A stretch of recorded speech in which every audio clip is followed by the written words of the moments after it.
It was the kind of summer afternoon that stretched languidly over the quiet expanse of a small-town America frozen in time.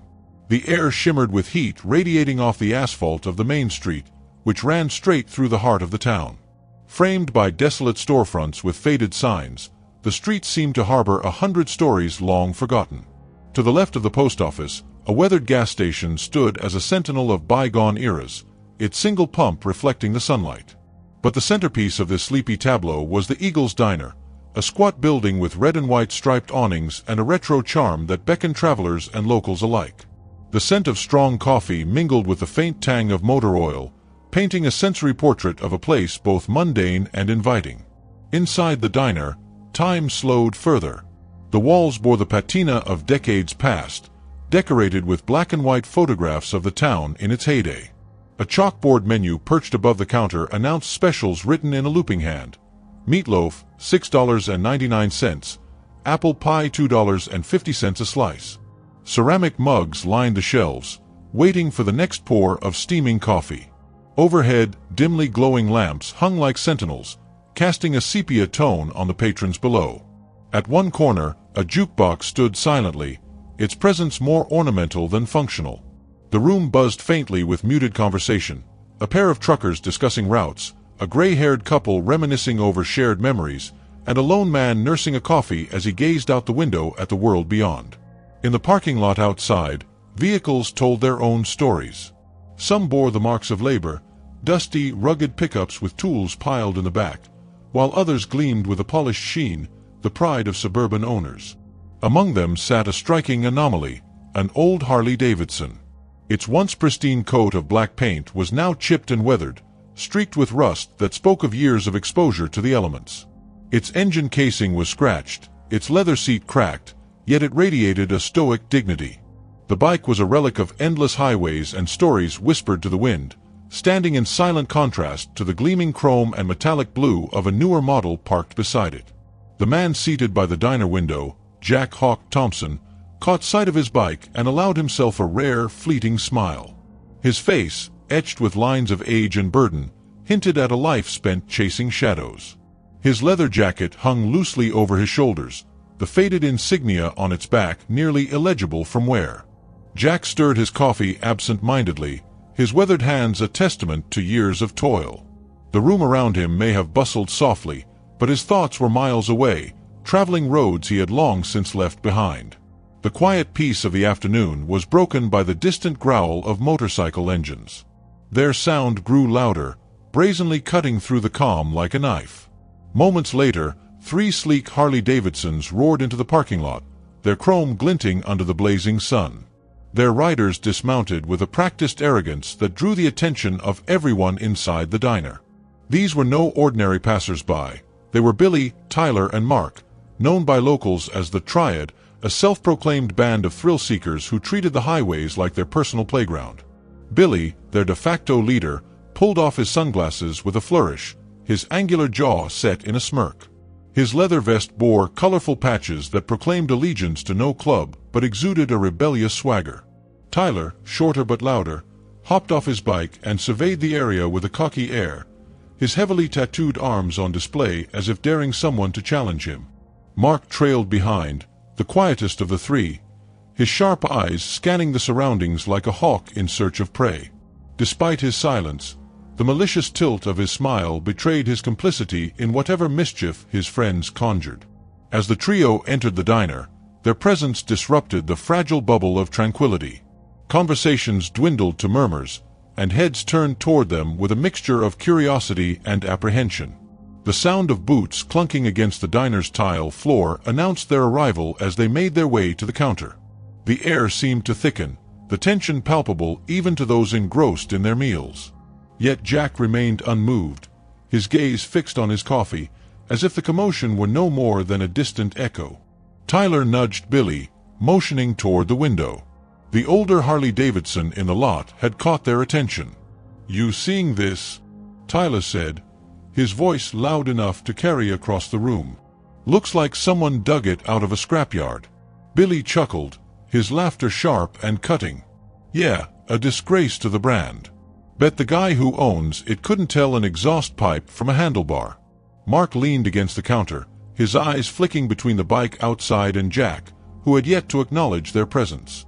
"Maybe we should teach him what a real Harley looks like," Mark said softly, his tone laced with mockery. Jack heard every word but didn't flinch. He lifted his coffee to his lips, taking a slow, deliberate sip. His calm demeanor only seemed to fuel the trio's bravado. Billy turned to the waitress, a woman in her 50s who watched them warily. "Hey, sweetheart," Billy said, flashing a smile that failed to reach his eyes. "Who rides that antique out there? Looks like it's ready to fall apart." The waitress hesitated, glancing at Jack before answering. "That'd be his," she said, nodding toward the man at the counter. Her voice carried a note of warning, but Billy paid it no mind. Billy sauntered over to Jack, the others following close behind. He leaned against the counter beside him, his presence invasive. "Hey, old-timer," Billy began, his tone dripping with derision. "That your bike out there? Must have been nice back in '75. Jack turned his head slowly, meeting Billy's gaze for the first time. His eyes, steely and unyielding, betrayed nothing. He set his coffee down gently and said, "You got something to say about it?" Billy grinned, flashing white teeth. "Just saying, a Harley deserves better. Seems like you've let her down." Jack didn't respond immediately. He held Billy's gaze for a moment longer before returning his attention to his coffee.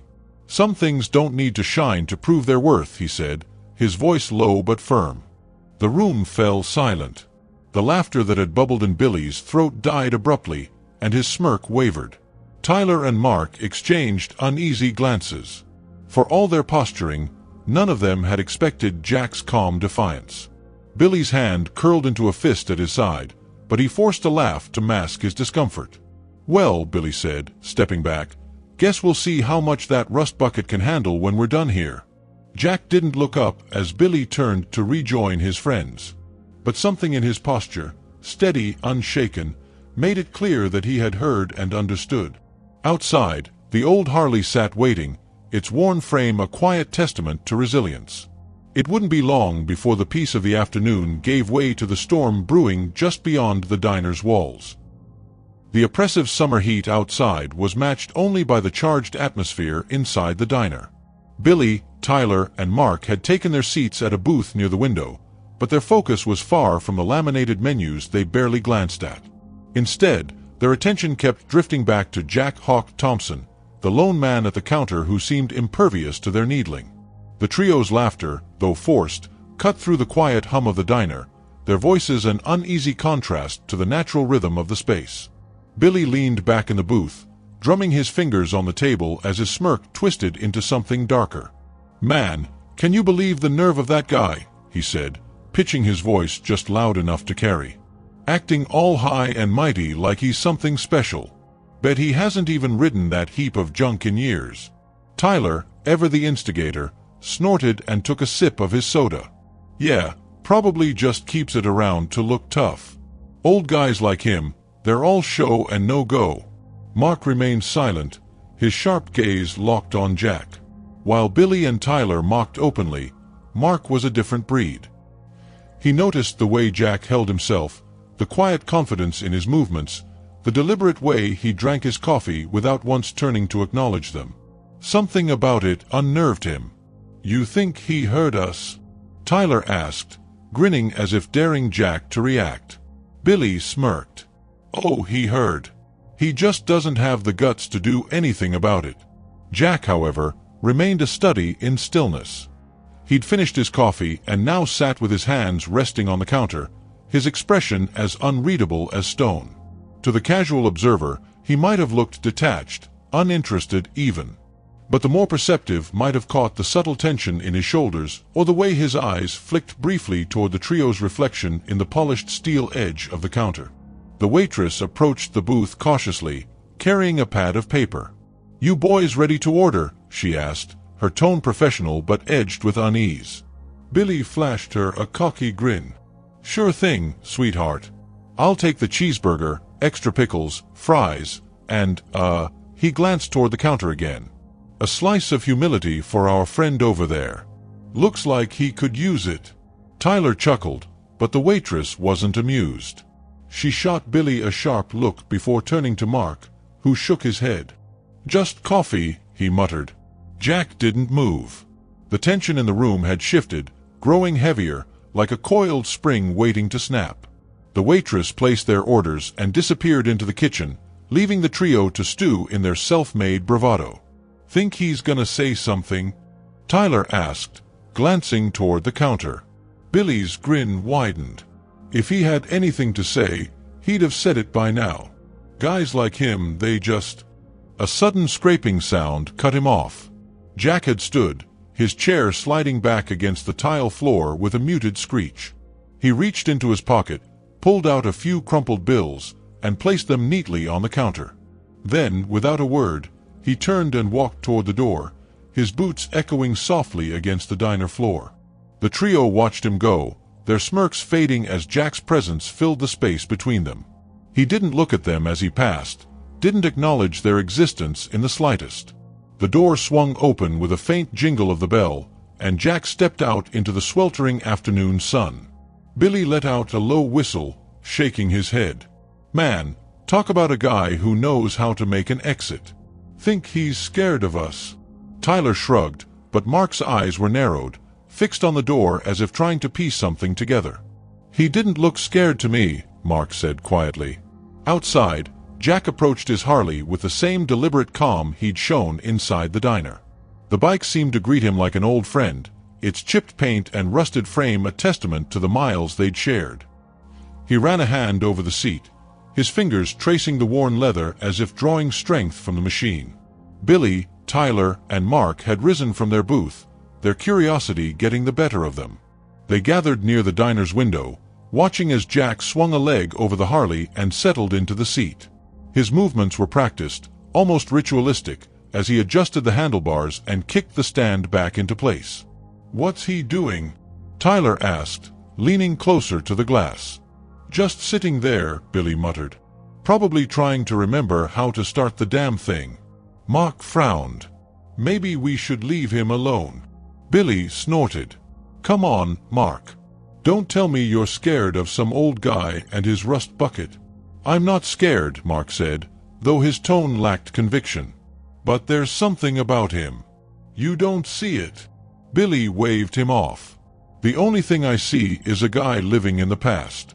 Come on, let's go show him how real bikers ride." Tyler grinned and clapped Billy on the shoulder. "Now you're talking." The trio exited the diner, their boots crunching against the gravel of the parking lot. Jack didn't look up as they approached, his focus on the Harley's handlebars. It wasn't until Billy stepped directly in front of the bike, blocking his view, that Jack finally raised his eyes. "You leaving already?" Billy asked, his voice oozing mock concern. "We were just starting to enjoy your company." Jack didn't reply immediately. He studied Billy for a moment, his expression unreadable. Then, in a voice as steady as steel, he said, "You've got something to say, kid, say it. Otherwise, move." The words hung in the air like a challenge. Tyler's grin faltered, and even Billy hesitated, caught off guard by the quiet authority in Jack's tone. But Billy recovered quickly, plastering a smirk back onto his face.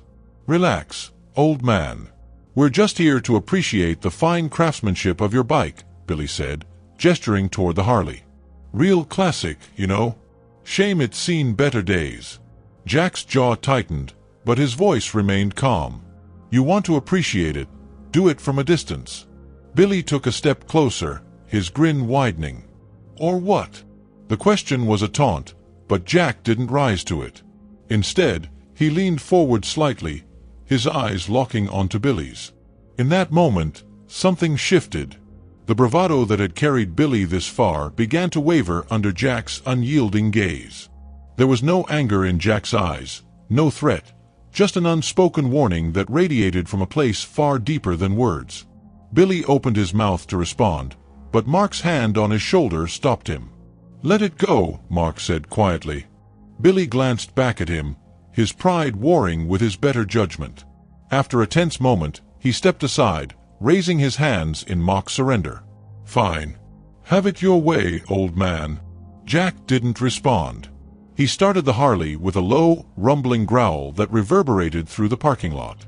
The sound was rich and alive, a sharp contrast to its worn exterior. Without another glance at the trio, Jack pulled out of the lot and onto the open road, the Harley roaring to life as it carried him away. The three men stood in silence, watching as the bike disappeared into the horizon. For the first time, their laughter was absent, replaced by something they couldn't quite name. The game they'd started had taken a turn they hadn't expected, and none of them knew what would happen next.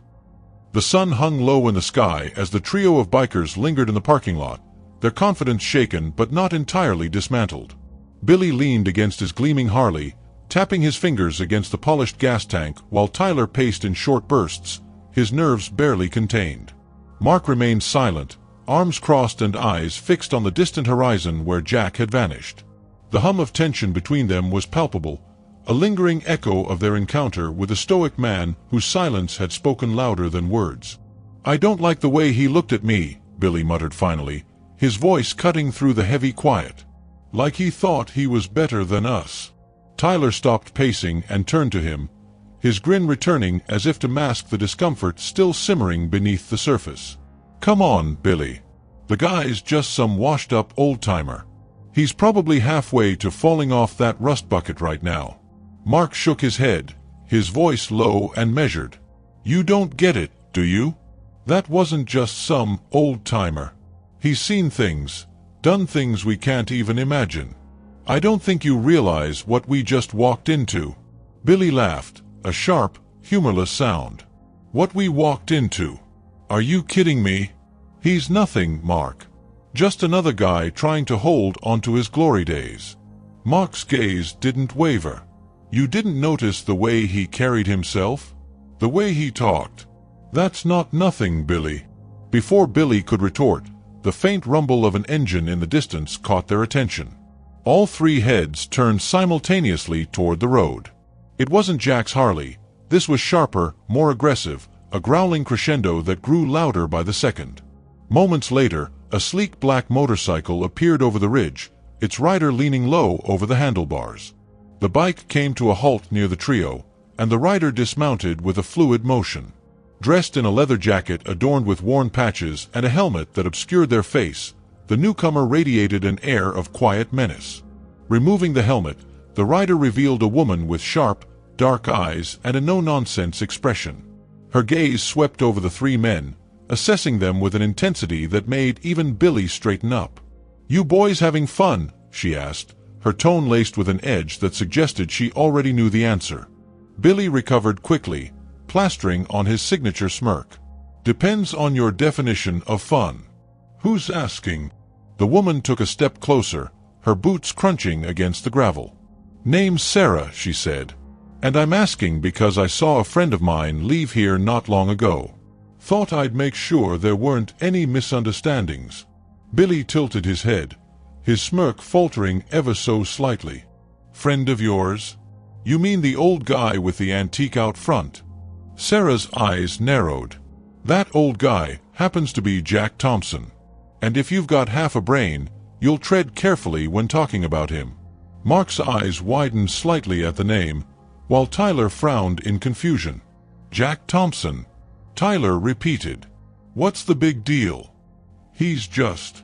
Sarah cut him off with a sharp laugh. "Just what? A harmless old man? Is that what you think?" Her voice dropped, carrying a weight that silenced Tyler instantly. "You've got no idea who you're dealing with." Billy folded his arms, his bravado reasserting itself. "Why don't you enlighten us, then?" Sarah's gaze swept over them once more, lingering on each of their faces before she spoke. "Jack Hawk Thompson isn't just any biker. He's a legend, a Navy SEAL who's been to hell and back more times than you can count. He's the kind of man who doesn't need to talk about what he's done because the people who matter already know. And trust me, boys, you don't want to be on his bad side." A heavy silence followed her words. Billy's smirk vanished completely, replaced by a tight-lipped frown. Tyler shifted uncomfortably, glancing at Mark, who seemed lost in thought. The weight of Sarah's revelation settled over them like a shroud, twisting the air between them into something darker. "Why are you telling us this?" Mark asked finally, his voice steady but cautious. Sarah's eyes flicked to him, a glimmer of respect in her expression. "Because I've seen too many idiots like you try to prove themselves by picking fights they can't win. I'm giving you a chance to walk away before you do something you'll regret." Billy bristled at her tone, his pride flaring to life. "We don't need your advice," he snapped. "We can handle ourselves just fine." Sarah shrugged, her demeanor calm despite Billy's outburst. "Suit yourself. But don't say I didn't warn you." With that, she turned and swung a leg over her bike. The engine roared to life, the sound reverberating through the parking lot as she pulled onto the road. For a moment, the trio watched her go, the tension between them thick enough to cut with a knife. Mark was the first to break the silence. "We should let this go," he said quietly. "Whatever beef Billy's got with Jack, it's not worth it." Billy rounded on him, his eyes blazing. "Let it go. After the way he looked at us. After everything he said." He shook his head, his jaw tightening. "No way. He doesn't get to walk away thinking he's better than us." Mark sighed, his frustration evident. "This isn't about him, Billy. It's about you. You're the one with something to prove, and you're gonna drag us down with you if you keep pushing this." Tyler, sensing the growing rift between his friends, stepped between them, raising his hands in a placating gesture. "Come on, guys. Let's not do this here. If Billy wants to settle things with Jack, we'll back him up." "Right, Mark." Mark hesitated, his instincts screaming at him to walk away. But loyalty was a hard thing to shake, and he nodded reluctantly. "Fine. But if this goes south, don't say I didn't warn you." Billy smirked, his confidence renewed by their agreement. "Good. Now let's go remind Jack who's in charge around here." The trio mounted their bikes, the engines roaring to life in unison. As they pulled out of the lot and onto the open road, the sun dipped lower in the sky, casting long shadows over the asphalt.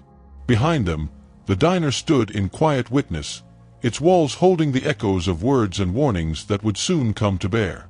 Ahead, the horizon stretched wide and unforgiving, a battlefield waiting for the inevitable clash between pride and something far more enduring.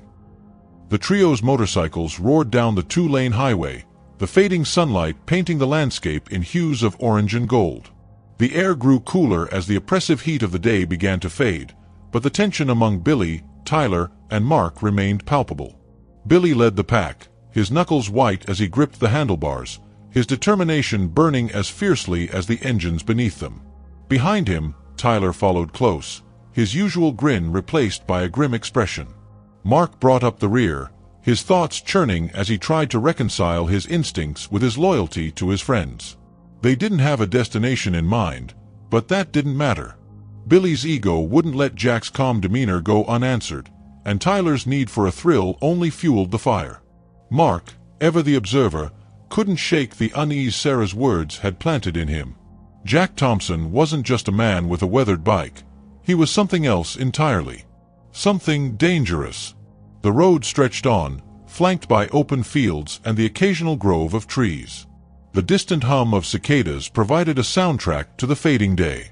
It was Tyler who spotted the silhouette first, a lone figure on a Harley parked on the shoulder of the road, the bike leaning slightly as if resting after a long journey. The man sitting astride it was unmistakable. Jack had stopped, his head tilted slightly as though he'd been expecting them. Billy slowed his bike, signaling for the others to do the same. The roar of their engines faded as they came to a stop a few yards from Jack, the silence that followed almost deafening. For a moment, no one moved. The scene was suspended in an uneasy stillness, the golden light of the sunset casting long shadows across the asphalt. Jack finally turned his head, his piercing gaze locking onto the three younger men. He didn't rise from his seat or make any move to defend himself. He simply sat there, as if the weight of their intentions was nothing more than a breeze against his skin. Billy dismounted first, his boots hitting the pavement with a decisive thud. Tyler followed, though his movements were less confident than before. Mark lingered for a moment before joining them, his hesitation evident in the way he avoided Jack's gaze. "You've got guts," Billy said, his voice cutting through the quiet. "Sitting out here alone like this. Almost like you were waiting for us." Jack's lips twitched in what could have been a smile, though it carried no warmth. "Maybe I was." The simplicity of his response made Tyler laugh nervously, though the sound quickly faded under Jack's steady gaze. Billy's jaw tightened, his bravado beginning to fray at the edges. "You think you're some kind of tough guy, don't you? Sitting there, acting like you're better than us." Jack's expression didn't change. "I don't think I'm better than anyone," he said calmly. "But I don't need to prove myself to anyone either." Billy took a step closer, his fists clenching at his sides. "Maybe it's time someone taught you a lesson." Mark's voice cut through the tension, low but firm. "Billy, don't." Billy turned on him, his eyes blazing. "What's your problem, Mark? You scared of him?" Mark didn't flinch. "I'm not scared. I'm smart enough to know when to back off. You should be too." The warning in Mark's tone wasn't lost on Jack, who tilted his head slightly as if sizing him up. "You've got a good head on your shoulders," Jack said, addressing Mark directly. "Maybe you should listen to it." Billy's anger flared at Jack's words, the suggestion hitting a nerve he couldn't ignore. He closed the distance between them, his posture aggressive as he towered over the seated man. "Don't talk to him like you know us," Billy growled. "You don't know a damn thing about who we are." Jack met his gaze without blinking. "I know enough. I know you're trying too hard to prove something to yourself. And I know it's going to get you into trouble if you don't figure it out soon." The words landed with a weight that silenced even Tyler, who shifted uncomfortably where he stood. Billy's face twisted with fury, his pride too wounded to consider the truth in Jack's statement. His hand darted out, shoving Jack's shoulder in an attempt to provoke a reaction. Jack didn't move. He didn't flinch. His calm, steady gaze remained locked on Billy, a stark contrast to the younger man's simmering rage. "Careful, kid," Jack said, his voice low but edged with steel. "You don't want to start something you can't finish." Billy's hand curled into a fist, but Mark stepped forward, placing a firm hand on his shoulder. "Enough," Mark said, his voice sharp. "This isn't worth it." Billy shrugged him off, but the hesitation in his stance was clear. He looked from Jack to Mark, then back again, the conflict raging within him visible on his face. Jack, sensing the shift, finally stood. He rose slowly, his presence suddenly towering despite his lean frame. His movements were deliberate, each one carrying an unspoken authority that made the trio instinctively take a step back. "You've got a choice," Jack said, his voice carrying over the quiet road. "You can walk away now, with nothing but a bruised ego. Or you can push this and find out just how far you're willing to go." The challenge hung in the air, heavy and unyielding. For a long moment, no one spoke. Even the distant sounds of nature seemed to fade, the world holding its breath as the tension reached its peak. Finally, Billy exhaled sharply, his fists relaxing at his sides. He stepped back, his expression a mixture of frustration and reluctant acceptance. Without a word, he turned and walked back to his bike. Tyler followed, casting one last uncertain glance at Jack before climbing onto his own motorcycle. Mark lingered for a moment, his gaze meeting Jack's one final time. There was no hostility in his expression, only a quiet understanding. He gave a small nod before turning away, the sound of his boots on the asphalt breaking the silence. Jack watched as the trio mounted their bikes and started their engines. The roar of the machines filled the air once more, but the energy was different now, muted, subdued. One by one, they pulled back onto the road, their taillights fading into the horizon. As the silence returned, Jack leaned back against his Harley, his shoulders relaxing. The sun dipped below the horizon, casting the world in shades of purple and blue. He stayed there for a moment longer, alone on the road, before climbing back onto his bike and riding off into the gathering dusk. The night swallowed the horizon as the trio rode in tense silence, their headlights carving narrow tunnels of light through the encroaching darkness. The adrenaline that had propelled them into their confrontation with Jack had burned off, leaving in its place a simmering mix of frustration and unease. Billy rode ahead, his posture stiff, his thoughts clearly churning.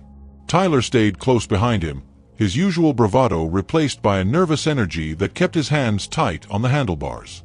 Mark lingered at the back, his mind working through the events with a grim clarity the others lacked. When they finally pulled into the gravel lot of a roadside bar, the tension was palpable. The neon sign flickered weakly above the entrance, casting a red glow over the rows of parked cars and bikes. Billy dismounted first, slamming his kickstand down with unnecessary force. He strode toward the bar without a word, his boots crunching against the gravel. Tyler followed hesitantly, while Mark hung back, taking a moment to glance at the empty road behind them. Inside, the bar was dimly lit and sparsely populated. A jukebox in the corner hummed faintly, its lights reflecting off the cracked vinyl booths and scarred wooden tables. The smell of spilled beer and stale cigarettes hung in the air, mingling with the low murmur of conversation from the few patrons scattered around the room. Billy headed straight for the counter, ordering 3 beers with a curt gesture before slumping onto a stool. Tyler took the seat next to him, his eyes darting nervously around the room. "So, what now?" he asked, his voice quieter than usual. Billy didn't answer immediately. He took a long pull from his beer, his jaw tightening as he set the bottle down with a loud clink. "We don't let it end like that," he said finally, his voice low and filled with barely contained anger. Mark entered the bar, his expression unreadable as he joined them at the counter. "Let it go, Billy," he said evenly. "We pushed, he didn't bite. That's the best outcome we could have hoped for." Billy turned to him, his eyes blazing. "Best outcome? Are you serious? He made us look like fools, Mark. You might be okay with that, but I'm not." Mark held his gaze, unflinching. "He didn't make us look like anything. You did that yourself by trying to start something that didn't need to happen." Tyler shifted uncomfortably, trying to defuse the brewing argument. "Come on, guys. Let's just have a drink and forget about it. We've had enough drama for one day." But Billy wasn't ready to let it go. His pride was a live wire, sparking dangerously as he replayed the encounter in his mind. He slammed his hand against the counter, drawing the attention of a few patrons nearby. "I'm not letting some washed-up has-been walk all over us like that. If he wants to act like he's untouchable, maybe it's time someone reminded him he's not." Mark sighed, running a hand through his hair. "And what exactly are you planning to do, Billy? Go after him again? You think that's going to end any better than the first time?" Billy's smirk returned, but it was colder now, calculated. "We don't have to go after him directly," he said. "We just have to hit him where it hurts." Tyler frowned, leaning in. "What's that supposed to mean?" Billy leaned closer, his voice dropping to a conspiratorial tone. "That bike of his. You saw it, right? All beat up, rusted out. But he still rides it like it's the most important thing in the world. You want to get to a guy like that? You take away what he cares about." Mark's expression darkened, his unease shifting into something closer to anger. "That's your plan? Vandalize his bike like a couple of high school kids? That's low, Billy. Even for you." Billy shrugged, unbothered by the accusation. "Low or not, it sends a message. He needs to know he can't mess with us." Mark shook his head, pushing back from the counter. "You're on your own if you're going down that road. I'm done." Billy watched him go, his smirk fading into a scowl. "Fine," he muttered. "Who needs you anyway?" Tyler hesitated, looking between his two friends. "Come on, Mark," he called after him. "Don't be like that." Mark stopped at the door, his hand on the frame as he turned back to face them. "You want to waste your time on this?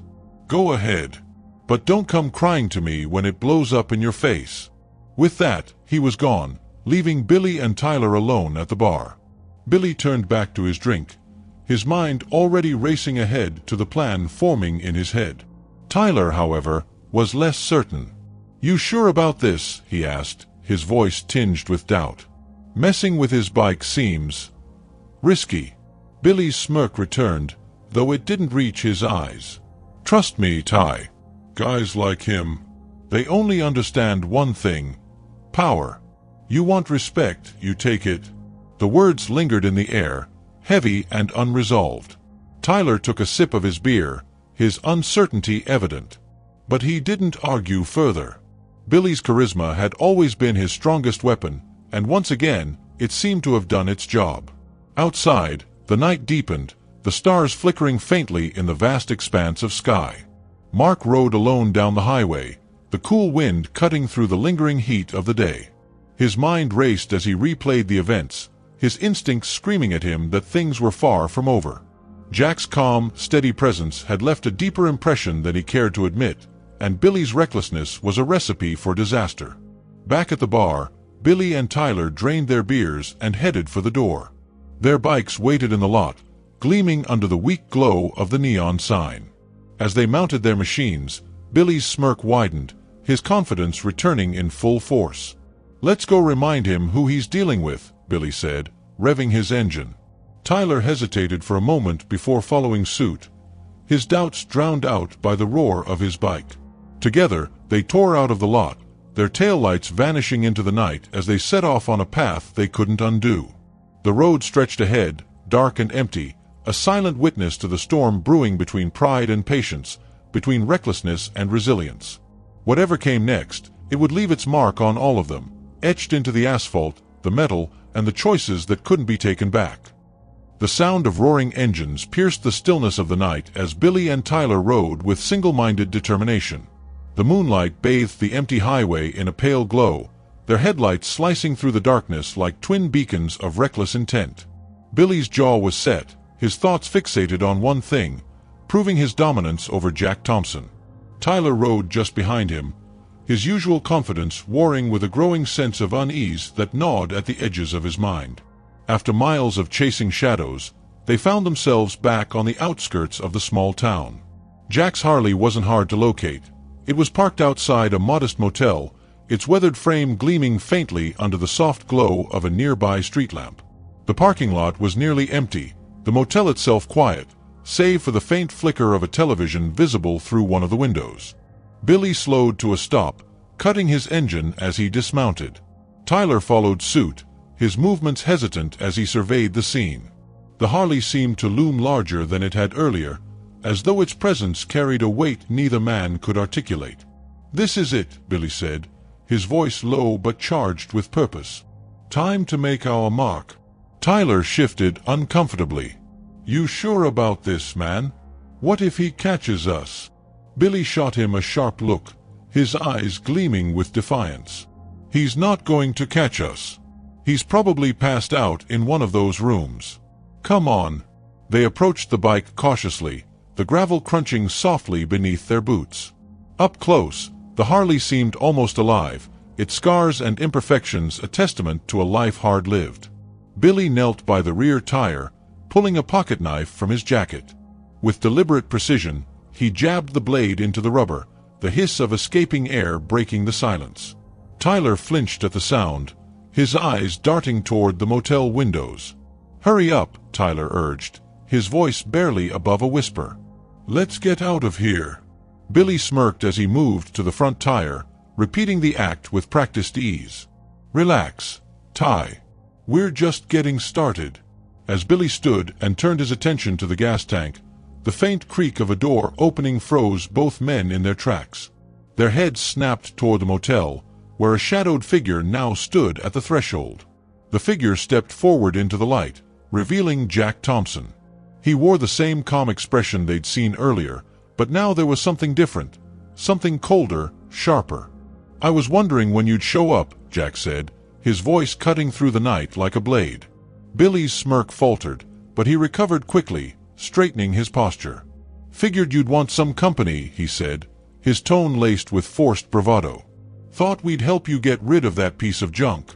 Jack didn't respond immediately. He walked toward them with measured steps, his boots crunching softly against the gravel.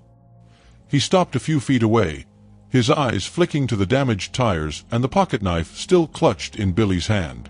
"You boys don't know when to quit, do you?" Jack said, his voice low and steady. Billy squared his shoulders, his pride refusing to back down. "We're just teaching you a lesson, old man. Maybe next time you'll think twice before messing with us." Jack's gaze lingered on Billy, unblinking. Then, in a motion so quick it was almost imperceptible, he reached out and grabbed Billy's wrist. The knife clattered to the ground as Jack twisted, forcing Billy to his knees with a pained grunt. Tyler took a step back, his hands raised defensively. "Hey man, we don't want any trouble." Jack released Billy's wrist, letting him collapse onto the ground. He straightened, his calm demeanor unshaken. "Trouble's exactly what you wanted," Jack said, his eyes boring into Tyler. "Now you've got it." Billy scrambled to his feet, cradling his wrist as he glared at Jack. "You think you're so tough, don't you? Just because you've got some fancy military background doesn't mean you're better than us." Jack's expression didn't waver. "This isn't about being better," he said. "It's about knowing when to stand your ground and when to walk away. You boys haven't figured that out yet." Billy lunged at Jack, his movements fueled by rage and wounded pride. But Jack sidestepped easily, his reflexes honed by years of experience. Billy stumbled, his momentum carrying him forward before he regained his balance. Jack didn't counterattack. He simply stood there, watching, his steady presence an unspoken challenge. "Go home," he said, his voice firm but not unkind. "Before you do something you'll regret." Tyler hesitated, his eyes darting between Jack and Billy. He could see the futility of the situation, the way Jack carried himself with the kind of confidence that came from surviving far worse than two angry bikers. "Billy, let's go," Tyler said, his voice pleading. "This isn't worth it." But Billy wasn't ready to give in. His fists clenched, his pride demanding satisfaction. He took another step toward Jack, but Mark's voice rang out from the shadows, stopping him in his tracks. "That's enough." All three men turned to see Mark standing at the edge of the parking lot, his expression grim. He walked toward them, his movements deliberate, his presence a stabilizing force in the chaos. "Billy," Mark said, his tone firm. "We're done here."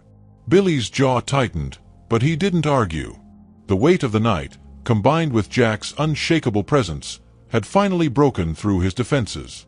With a frustrated growl, he turned and stalked back to his bike. Tyler followed quickly, casting a brief, apologetic glance at Jack. Mark lingered, meeting Jack's gaze with quiet respect. "Sorry for all this," Mark said. "He's got something to prove." Jack nodded, his expression softening slightly. "We've all been there. Make sure he learns from it." Mark nodded in return before joining his friends. The three of them rode off into the night, their taillights fading into the darkness. Jack watched them go, the tension in his shoulders easing as the roar of their engines faded into silence. He turned back to his Harley, running a hand over the scratched gas tank. Despite the damage, the bike still stood strong, a testament to resilience, to weathering storms and coming out the other side. Jack climbed onto the seat, the familiar weight grounding him as he started the engine. The Harley growled to life, the sound a steady heartbeat in the quiet night. As he pulled back onto the road, the world stretched out before him, wide and open, a reminder that some battles are won not with fists or fury, but with the strength to endure.